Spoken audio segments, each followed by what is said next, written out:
It started like any other quiet Saturday morning, the kind where I finally had time to breathe. James had left early for one of his so-called meetings, and Noah was upstairs, probably building one of his little gadgets again. I figured I'd finally clean up James's home office, and something I'd been putting off for weeks. He never liked me in there. "Work stuff," he'd say. "Nothing you'd want to mess with." Still, the door wasn't locked, and the clutter was getting on my nerves. Coffee-stained mugs, piles of unopened mail, snack wrappers. It didn't exactly scream professional environment. I started with the desk, sorting papers, tossing junk mail. That's when I opened the bottom drawer, the one he always kept shut. Under a few old tax folders and a stapler that barely worked, I saw it. A red envelope. That stopped me. It was glossy, thick, and out of place. Not like the usual boring manila ones he kept everything else in. Something told me not to touch it, but I did. Slowly, I pulled it out. It wasn't sealed. No name on the front. Just there. Inside were 2 first-class plane tickets. I blinked. Santorini, Greece. Departure in 2 weeks, a 5-star couples resort, private infinity pool, candlelit dinner on arrival, a spa package. I flipped through the printed booking confirmation like I was flipping through someone else's fantasy. I held my breath as I checked the names. James Carter. The second ticket? Blank. No Rachel Carter. No guest of James. Just an empty space next to his name. I sat down slowly in his chair. My heart was beating too loud. For a second, I told myself maybe it was a surprise. Maybe he just hadn't filled in the name yet. Maybe... I don't know. I heard footsteps outside the office. Noah peeked in. "Hey, Mom, you okay?" I turned the tickets face down quickly. "Yeah, sweetie, just cleaning up." He walked in and glanced around. His eyes settled on the envelope. He tilted his head. "Are those the Greece tickets?" I froze. "What did you say?" He pointed at the red envelope. "I saw those last week. They're for Dad and Aunt Vanessa, right?" My mouth went dry. "Aunt Vanessa?" I looked at him. "How do you know that?" Noah shrugged. He wasn't joking. He wasn't even nervous. "I heard Dad talking to her, and I saw the emails. I saved them. I have a surprise for you, Mom." "A surprise?" The room tilted slightly. My hands started to shake, but I kept my face calm. For him. "Noah, what kind of surprise?" He smiled, a strange, calm smile. "Don't worry, you'll see." He turned and left like nothing happened. Just like that. I sat there in complete silence, staring at the envelope. My fingers clenched around it without meaning to. James and Vanessa. A couple's resort, 2 tickets, a blank name, and my 13-year-old saying, "You'll see." I wasn't sure what I was more afraid of, what James was hiding, or what Noah already knew. I didn't sleep that night. Every time I closed my eyes, I saw that red envelope, the flight tickets, the blank name, and Noah's face. So calm. Too calm for a 13-year-old boy who had just told his mother that her husband was planning a romantic trip with someone else, someone I thought was family. I lay in bed staring at the ceiling while James snored softly beside me, completely unaware. I wondered if he even felt guilty. Did he look at me and feel anything at all? The next morning, I made pancakes just like I always did. James kissed my cheek like nothing was wrong and left for work earlier than usual. Said he had calls lined up back to back. I nodded, pretending I believed him. Once I heard the front door close, I called Noah downstairs. He appeared a few minutes later, still in his pajamas, hugging the tablet he never went anywhere without. He sat across from me at the kitchen table, munching on a pancake like we were about to talk about homework. I pushed my plate aside. "Noah," I said quietly, "yesterday, what you said about the tickets and Aunt Vanessa." He didn't look surprised. He just swallowed, wiped his mouth, and nodded. "Yeah," he said. "I knew you'd want to know." You said you've heard things. Emails? He leaned back in his chair like he'd been waiting for this. A while ago, I noticed Dad was acting weird. He was smiling at his phone a lot. Then Vanessa started coming over more, even when you weren't home. I didn't like it. Something felt off. His voice didn't shake. He was calm, like he'd practiced this moment a dozen times in his head. I saw a message pop up on his phone once, he continued. It said, "Can't wait to have you all to myself in Greece." I remembered it because of the country. I'd just done a school report on it. I blinked hard, trying to process that. You read their messages? He nodded. Only once or twice, but then I started paying attention. She always hugged him longer when she thought no one was looking. And once, when I walked into the living room, they were sitting on the couch. Too close, like really close. I clenched my jaw. Why didn't you say anything sooner? He looked down. I didn't want to hurt you unless I was sure, and I didn't know what you'd do. So I started saving things, just in case. My chest tightened. My son, my baby, had been silently protecting me while I was too blind to see what was happening in my own house. What do you mean, saving things? I asked carefully. He glanced toward his tablet. I'll show you, but not now. I want you to be ready. It's a lot. His words felt heavier than they should have for someone his age. I stared at him for a moment. Noah, what do you mean, you want me to be ready? He shrugged. I've been keeping track of stuff, not just messages. Other things, videos. You need to see them all at once, but I promise, what I show you will make everything make sense. Something in his tone sent a chill down my back. He wasn't doing this out of curiosity or mischief. He was doing this because he genuinely wanted to protect me, to give me the truth. I reached out and took his hand. You've been really brave. I'm proud of you. He looked up, surprised. You're not mad? Mad? I shook my head. No, I'm hurt, but not at you. He let out a small breath, then gave me a tiny smile. I'm going to get everything ready, he said, standing up. When it's time, I'll show you. But you need to promise me something? I raised an eyebrow. What? Don't do anything until you've seen it all. Promise? I hesitated, then nodded. I promise. He nodded again, then turned and walked back upstairs. And I sat there, in my quiet kitchen, realizing that the person who had seen the truth all along wasn't me. It was my son. 2 days passed before Noah told me it was time. I didn't ask questions. I didn't press him. I waited, because somehow, deep in my gut, I knew that whatever he had to show me would change everything. He came into the living room that evening after dinner, holding his tablet and a small USB cable. His expression was serious. Mom, can we go to the garage? I nodded and followed him out, heart thudding. The garage was quiet, dimly lit by the single bulb overhead. James's car sat there like a sleeping animal. Just yesterday, he had taken it to another networking dinner. My stomach twisted just thinking about it. Noah walked over to a small cabinet near the workbench and pulled out a black device the size of a pack of gum. I put this under the dashboard, he said softly, holding it out to me. It's motion activated. I installed it a few weeks ago. I stared at him. You did this yourself? He nodded. It's not hard.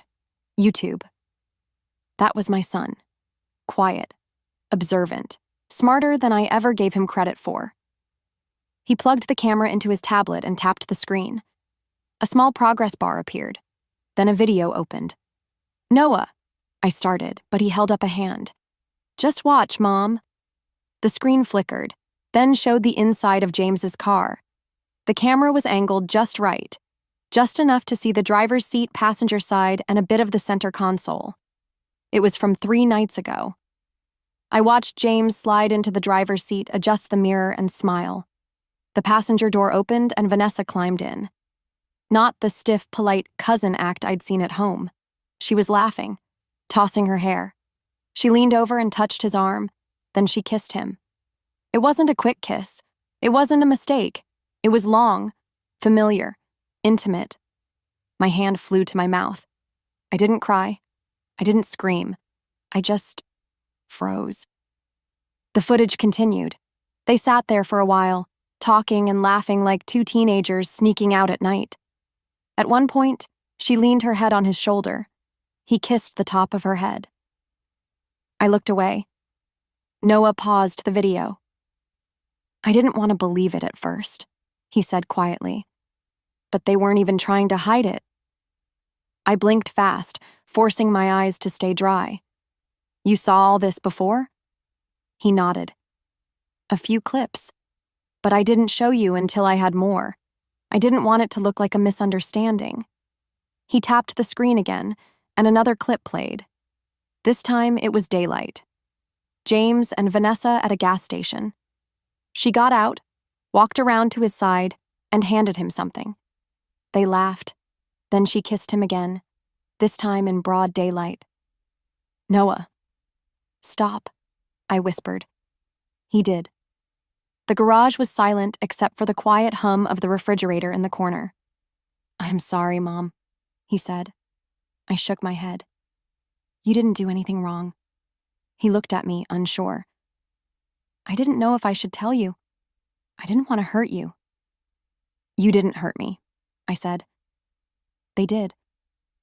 My voice was steady, but inside I felt like I was cracking.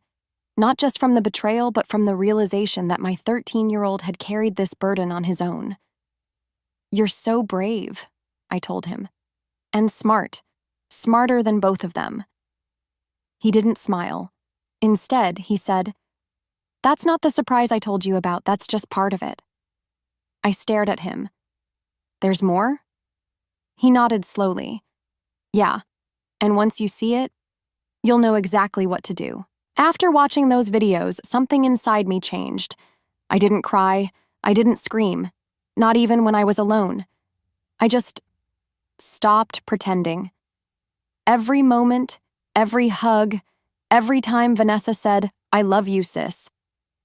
It all started to feel like poison. For years, I believed James when he told me Vanessa was his cousin. On my mom's side, he said. We're not super close, but we're all each other has left. I welcomed her into our home, cooked for her, even trusted her with Noah when I was sick. Now I couldn't remember one thing about her that ever really made sense.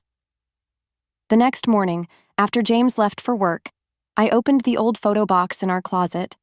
It was dusty. I hadn't looked through it in years. Wedding pictures, birthday parties, baby showers, there she was, always smiling somewhere in the corner of our life. I picked up one photo from our 3rd anniversary dinner. James was standing between me and Vanessa, arms around both of us. I turned it over, hoping maybe I'd written something on the back. Nothing. Noah walked in just as I placed the picture down. I've been thinking about that photo, he said, looking at the one I had in my hand. It always looked weird to me. I looked at him. Weird how?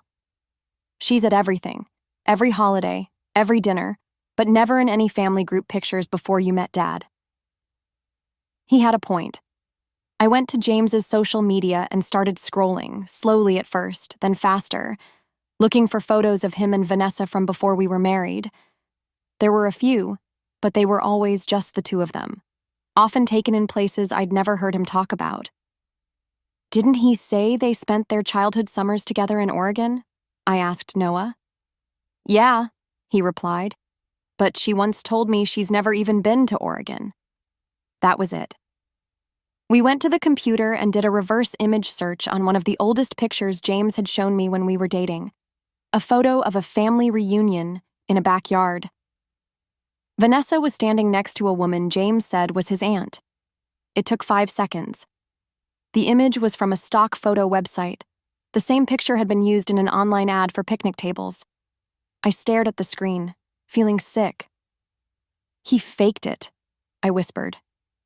The whole story, the family connection, everything. Noah said nothing, just waited for me to breathe. We kept going. Emails, old trip receipts. I found hotel bookings from years ago. 2 guests, 2 meals. Always for the same weekends James claimed he was at conferences. He had taken her with him on those trips. Some of them were right before or after our anniversaries. One was during my birthday weekend. I sat back in my chair, stunned. Why would he lie like this? I asked quietly, more to myself than to Noah. Because if you knew she wasn't family, he said softly, you'd never have let her into the house. He was right. I looked at the pictures again. All the memories I thought were real suddenly felt like props in a play. Everything had been carefully staged, carefully lied about. Vanessa wasn't a cousin. She was his mistress. And I had served her coffee in my kitchen. Noah reached over and squeezed my hand. We're getting closer, Mom. I told you I'd help you figure it all out. I nodded, staring at the screen in front of us. If James had gone to this much trouble to fake a family history, I had to wonder. What else was he hiding? Noah was quiet all evening, not withdrawn, focused. He barely touched his dinner. He spent most of his time in the garage and came back inside with smudges on his hands and that same determined look in his eyes. When I asked him what he was working on, he just said, "You'll see soon, Mom. It's almost ready." That night, I lay awake again, staring at the ceiling. This time, I wasn't filled with confusion. I was filled with something colder, sharper, a mix of anger and anticipation. I kept seeing James's face, his lies, Vanessa's arms around him. That cheap photo he once told me was his favorite childhood memory. He thought he had covered every trail. He thought I would never ask questions. He didn't count on our son. The next morning, Noah woke up early. He came to my room with a GPS tracker in his hand. "I put it under Dad's car last night," he said, eyes steady. "It's synced to my tablet. We'll know where he goes today." I didn't even ask how he got it. He told me James had another regional team dinner scheduled for tonight, according to the calendar in his phone. I didn't ask how he saw that either. By now, I'd stopped being surprised by anything Noah was capable of. When James came downstairs that morning, dressed in his favorite navy blazer and humming like nothing was wrong, I played along. I smiled. I handed him his coffee. "I'll probably be home late," he said, kissing my cheek. "Meeting might run long." "Of course," I said, brushing imaginary lint off his sleeve. "Take your time." I watched him walk out the door and climb into the car, the same one he'd kissed Vanessa in. As soon as he pulled away, Noah opened his tablet. A small blinking dot appeared on the screen. We waited. Hours passed. I tried to read, but I couldn't focus. My fingers kept twitching. My heart kept racing. Every time the dot moved, I held my breath. Finally, just after 7 p.m., it stopped. A location popped up. Rosewood Garden Inn, a boutique hotel just across town. Small, expensive, discreet. Noah and I looked at each other. "Let's go," I said. I didn't need to change clothes. I didn't need to put on makeup. I just grabbed my keys and followed the blinking dot. We parked a block away, close enough to see the entrance without being noticed. I turned off the engine and we sat in silence. It was a beautiful hotel. Ivy-covered brick, warm yellow lights glowing from the windows. The kind of place people went when they didn't want to be seen. An hour passed. Then the front doors opened, and there they were, James and Vanessa. He had one hand on the small of her back.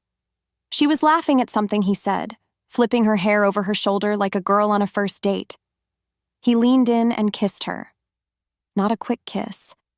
The kind that said, "I belong to you." I felt everything inside me turn cold. Noah silently raised his phone and hit record. He didn't zoom in. He didn't speak. He just held it steady as they walked hand in hand across the front lot, right past a flower bed where I had once taken a family photo of us. They disappeared into the parking garage, laughing. I sat still, staring at the empty sidewalk. I didn't cry. I didn't move. "Mom," Noah said gently. "We got what we needed." I nodded. But I wasn't done. Not yet. As we pulled away, Noah turned to me. There's one more part to the surprise, but I need you to wait until your birthday. My birthday? He nodded. You'll understand then. I didn't ask what it was, because by now I trusted him completely. My birthday came faster than I expected. James acted like nothing had changed. He brought me flowers in the morning, yellow roses, my favorite. Or at least that's what he thought. They used to be my favorite before I learned he once gave the same kind to Vanessa. Happy birthday, babe, he said, smiling like the man I used to know. I have something special planned for tonight. I nodded, pretending to be surprised. Oh, that's sweet. He had no idea what was really coming. Noah had been quiet the last few days, carefully preparing something. I didn't know the full extent of it, but I knew enough to trust him. Every time I looked at him, I felt both heartbreak and awe. He wasn't just my son. He was my shield, my anchor. That afternoon, he asked me to help him set up the living room. Nothing fancy, he said. Just make it feel like a birthday. I helped him hang up some simple decorations. We brought out a small cake from the fridge. He even lit candles. Then he handed me a small black remote and whispered, "Just press the button when I say." I nodded. I didn't ask questions. When James walked through the door that evening, he looked relaxed, confident. Vanessa followed right behind him, carrying a gift bag. Yes, she came too. She was dressed in a red blouse, hair done perfectly, face glowing. The same woman who'd pretended to be my cousin-in-law for years stood in my living room like she belonged there. "Happy birthday, Rachel," she said cheerfully. "I brought you something." I took the bag with a smile. "Thank you, Vanessa. That's very thoughtful." She grinned and walked over to the couch like she owned the place. James poured himself a glass of wine and made a toast. "To my incredible wife. You've been through so much and you still managed to smile. Tonight, we celebrate you." I lifted my glass and met his eyes. "You're right," I said. "We should celebrate the truth." Noah stood up from the side table and cleared his throat. "Before we cut the cake," he said, "I want to give Mom her gift." James chuckled. "What did you get her, buddy? Another science project?" Noah smiled, but it didn't reach his eyes. "Sort of." He looked at me. I nodded. Then I pressed the button. The TV screen behind them flickered to life. At first, nothing but silence. Then, footage. The car dashboard camera. James and Vanessa, laughing, kissing, holding hands. In his car, at the hotel, at the gas station. Multiple clips, one after another. James froze. His wine glass tipped slightly in his hand. Vanessa's smile vanished. The room fell so quiet I could hear my own breathing. Noah's voice broke the silence. "You lied to both of us, and you didn't even try to hide it." James stepped forward. "Rachel, I can explain." "No," I said, my voice calm. "You can't." Vanessa stood up, flustered. "This is completely inappropriate." I turned to her. "Is it? You kissed my husband in my car, planned a romantic trip behind my back, and lied about being family, and now you want to call this inappropriate?" She opened her mouth to respond, but nothing came out. James tried to speak again, but I held up my hand. "Don't. Just don't." Noah walked over and stood beside me. I put my arm around him, steady and strong.